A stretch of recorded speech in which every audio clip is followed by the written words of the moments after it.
अस्सलाम वालेकुम नाज़रीन, प्रोग्राम असांजो मुस्तक़बिल से गॾु आऊं आहियां इम्तियाज़ लगाई। नाज़रीन, मैं समझता हूँ आज हम इंट्रोडक्शन गेस्ट का भी उर्दू में ही करवा देते हैं। उसकी वजह यह है कि यहाँ पे उर्दू गेस्ट मौजूद होते हैं हमारे पास और वो समझ ही नहीं रहे होते कि हम बोल क्या रहे हैं। तो खैर, मैं समझता हूँ लड़कियाँ भी बराबर मिकदार में, बराबर तादाद में और बराबरी की क्वालिटी देते हुए बराबर का कंपटीशन के साथ लड़कों के साथ शाना बशाना होकर किसी भी फील्ड में बहुत अच्छे तरीके से एक्सेल कर सकती हैं। आज हम उस फील्ड की बात करने जा रहे हैं जहाँ पे लड़कियाँ जाते हुए बहुत ज़्यादा कतराती हैं, बहुत ज़्यादा परेशान होती हैं कि यार इस फील्ड में मैं जाकर कैसे एक्सेल करूँगी, कौन से चैलेंजेस को फेस करना होगा, और ये फील्ड तो मेरे लिए बनी नहीं है, ये तो है ही मर्दों की फील्ड। जी जनाब, मैं बात कर रहा हूँ रियल इस्टेट की। जब आप कोई जगह लेने जाते हैं या ख़रीदते हैं या बेचते हैं, दोनों सूरतों में हम एक दूसरे से ब्रोकर से कनेक्शन में आते हैं, मार्केटिंग से कनेक्शन में आते हैं, या वो स्टेक होल्डर्स जो बिल्डर्स जिसको कह सकते हैं कि उनके साथ कनेक्शन में आते हैं कि कहाँ पे हमें जगह अच्छी मिल सकती है। आज हम उस स्ट्रॉन्ग लड़की के बारे में बात करने वाले हैं, उन स्ट्रॉन्ग लड़कियों के बारे में बात करने वाले हैं जो इस फील्ड को भी अपनाती हैं, ना सिर्फ अपनाती हैं लेकिन बहुत अच्छे तरीके से इस फील्ड के अंदर एक्सेल करती हैं, अपना नाम मनवाती हैं। आज बात करेंगे कि रियल एस्टेट की कंपनी में जाकर मार्केटिंग को कैसे देखना है, सेल एंड परचेज को कैसे देखना है, या रियल एस्टेट की एडवाइज़र कैसे बनना है। मैं वेलकम करता हूँ सना जो कि रियल एस्टेट एडवाइज़र हैं। मैं तहे दिल से वेलकम करता हूँ आपको। Thank you so much. उसके बाद जनाब एक और लड़की जो कि हमारे साथ मौजूद हैं, उनकी भी कुछ ऐसी ही फील्ड है, मेडिकल फील्ड, जिसमें मैं समझता हूँ लड़कियाँ बहुत ज़्यादा परेशान होती हैं कि ये फील्ड हमारे लिए ज़्यादा सूटेबल नहीं है या हम एक्सेल नहीं कर सकती। तो आज हमारे साथ वो लड़की भी मौजूद है जो कि मेडिकल फील्ड में भी बड़ा अपना नाम मनवाने और नाम बनाने और अपना करियर बनाने के लिए कोशा है। मैं वेलकम करूंगा सरोश को। सरोश, मैं वेलकम करता हूं।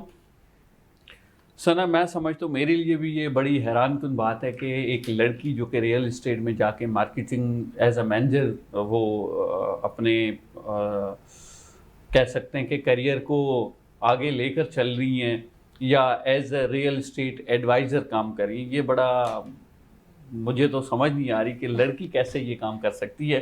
खैर, आप इतनी माशाल्लाह अच्छी लेवल पे पहुंची हैं, आपको ये ख्याल कैसे, कहाँ से, कब आया और कहाँ से मुतासिर होकर इस फील्ड में अपना करियर बनाने का सोचा? Please. Well, real state by choice तो नहीं था, बाय चांस था। ठीक है, क्योंकि मेरा जो प्रीवियस एक्सपीरियंस जितना भी रहा वो सारा मार्केटिंग के हवाले से था।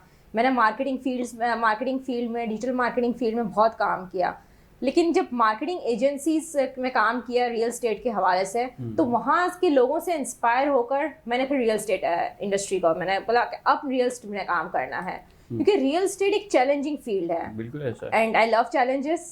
सो एक चैलेंज लवर के लिए एक रियल स्टेट इंडस्ट्री बहुत ज़्यादा अच्छी है।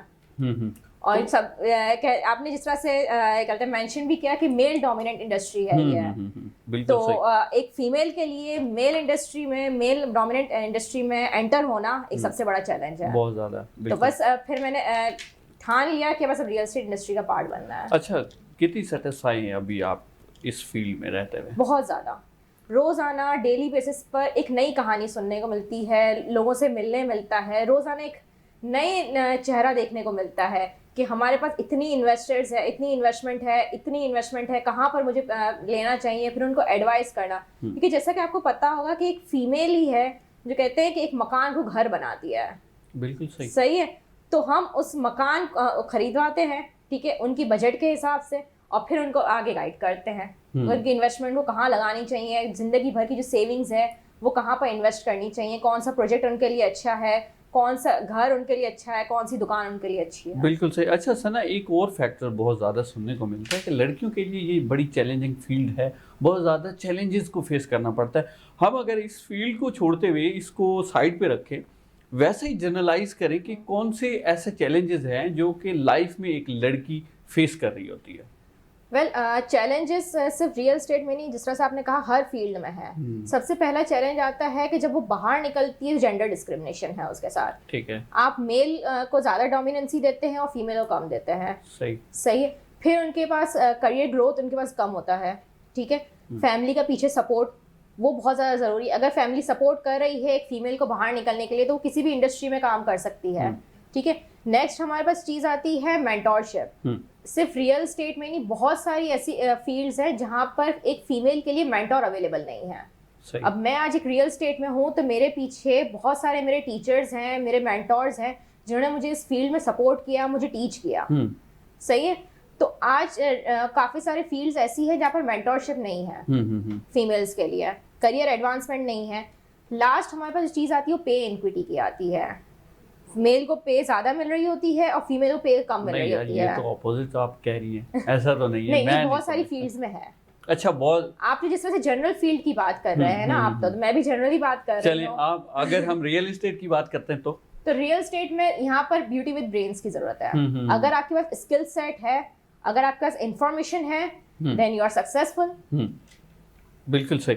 अच्छा, मैं आपकी तरफ बढ़ना चाहूँगा। सरोज, आप मुझे बताएं कि मेडिकल फील्ड के अंदर मैं समझता हूँ बहुत सारी लड़कियाँ मेडिकल फील्ड में आना चाहती हैं, वो डॉक्टर बनना चाहती हैं। इसके पीछे क्या रीज़न है, आप क्या समझती हैं? एक्चुअली होता ये है कि हमारे पास डॉक्टर्स, जो हमारे पास फीमेल्स है, वो बहुत ज़्यादा पैशनेट होती है, हार्ड वर्किंग होती है, बहुत ज़्यादा चाहती है कि वो बस पढ़ती रहें। ऐसा भी लोग कहते हैं कि लड़के कम पढ़ते हैं और लड़कियां ज़्यादा पढ़ती हैं। नहीं, आपका क्या ख्याल है इस बारे में? मेरा ख्याल ये है कि लड़कियां जैसे कि बहुत एम्पैथेटिक होती है, उनके अंदर सिंपैथी बहुत ज़्यादा होती है, इस वजह से लड़कियां बहुत ज़्यादा मेडिकल फील्ड की तरफ आती हैं। दूसरी, जो हमारे मेडिकल सिर्फ डॉक्टर ही नहीं बल्कि हमारे पास फिजियोथेरेपिस्ट है, डेंटिस्ट है, नर्सेज है, क्योंकि मैं एक नर्स हूँ, तो बहुत ज़्यादा इसी वजह से हमारे पास लड़कियाँ मेडिकल फील्ड में आना चाहती हैं और वो मेडिकल फील्ड की तरफ ज़्यादा वाकिफ़ होती हैं कि हमारे पास हम मेडिकल फील्ड की तरफ नहीं। मतलब आपका रीजन ये है कि लड़के मेहनत करना नहीं चाहते, मतलब लड़कियां ज्यादा मेहनत करती हैं, वो कह सकते हैं, क्योंकि लड़कियां जितनी एम्पैथेटिक होती है, जितना वो यानी दूसरे मरीजों को या दूसरे लोगों को समझ सकती, उतना लड़के नहीं समझ सकते हैं। लड़के इतना ज्यादा इमोशनल यानी अटैचमेंट और जो लड़कियों में होती है वो लड़कों में नहीं होती। बिल्कुल सही। आप क्या समझ, आपका फ्यूचर कहाँ पे कितना आगे जाने वाला है मेडिकल फील्ड के अंदर?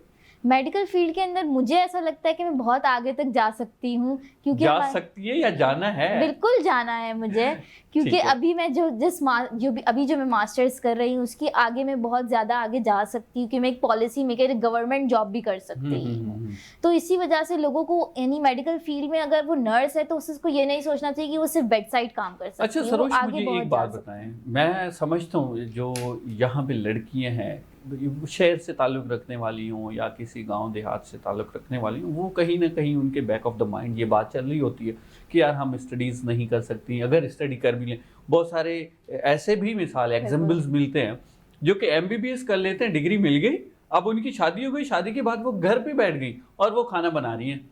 तो मेडिकल फील्ड MBBS करने का 4 साल मेहनत, 5 साल की मेहनत करने का क्या फ़ायदा?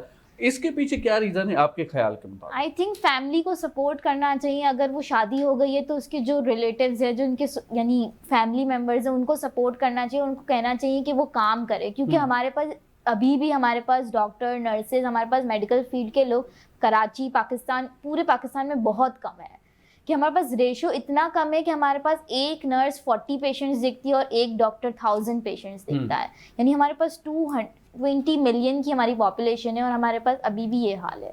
अगर हम WHO का हम एग्जाम्पल लें। सरोज, मैं आपकी बात को कंटिन्यू करूंगा, लेकिन यहाँ पे लेंगे छोटा सा ब्रेक। वंजना कहना रह जो सर मिलूँ था शॉर्ट का मैं शब्द यहाँ पर।